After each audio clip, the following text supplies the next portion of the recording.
Bienvenue sur Afrique Magazine News. Dans cette vidéo, nous allons parler de ce que Vladimir Poutine attendait exactement de la Corée du Nord et qu'attend Kim Jong-un en retour. En juin 2024, le monde a été stupéfait par une visite inattendue et hautement symbolique. Le président russe Vladimir Poutine en Corée du Nord, sa première depuis 24 ans. Lorsque Poutine était pour la dernière fois dans ce pays, dont le dirigeant était Kim Jong-il, le père de l'actuel leader Kim Jong-un. La visite annoncée dans des délais très brefs pour des raisons de sécurité est le résultat d'un long processus de rapprochement entre la Russie et la Corée du Nord qui a débuté en 2022 avec l'opération militaire russe en Ukraine.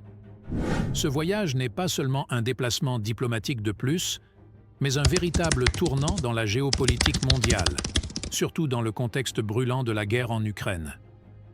La guerre en Ukraine a redessiné la carte des alliances mondiales. La Russie, sous une pression économique et militaire intense, cherche de nouveaux alliés. Et qui de mieux que la Corée du Nord, un pays isolé mais stratégique, pour forger une nouvelle alliance contre l'Occident? Dans les couloirs sombres et labyrinthiques du palais du Soleil de Kumsusan, Vladimir Poutine et Kim Jong-un se rencontrent. Une rencontre où chaque mot, chaque geste est lourd de signification.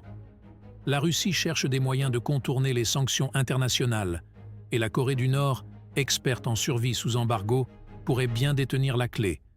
Les deux leaders discutent d'une coopération militaire et technologique sans précédent.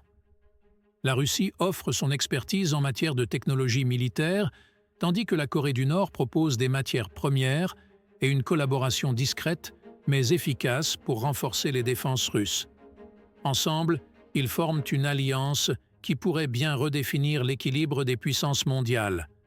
Cette visite est un signal fort envoyé à l'Occident. En montrant leur solidarité, Poutine et Kim Jong-un cherchent à démontrer que leurs pays peuvent résister aux pressions internationales.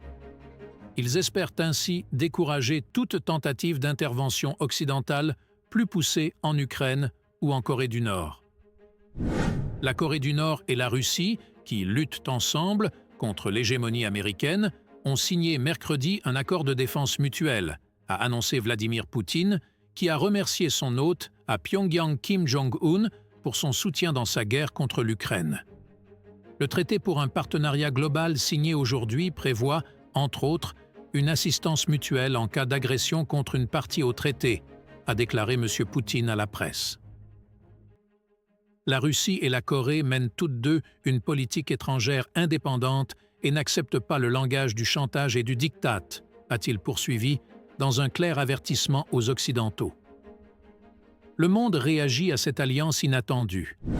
Les États-Unis et l'Europe renforcent leurs sanctions, tandis que la Chine observe attentivement, pesant les avantages et les risques de cette nouvelle dynamique. La situation en Ukraine devient encore plus complexe, avec des implications potentielles pour la sécurité mondiale. Merci d'avoir suivi cette actualité géopolitique avec nous. N'oubliez pas d'aimer, de partager, de commenter et de vous abonner. À bientôt pour une nouvelle chronique plus intéressante.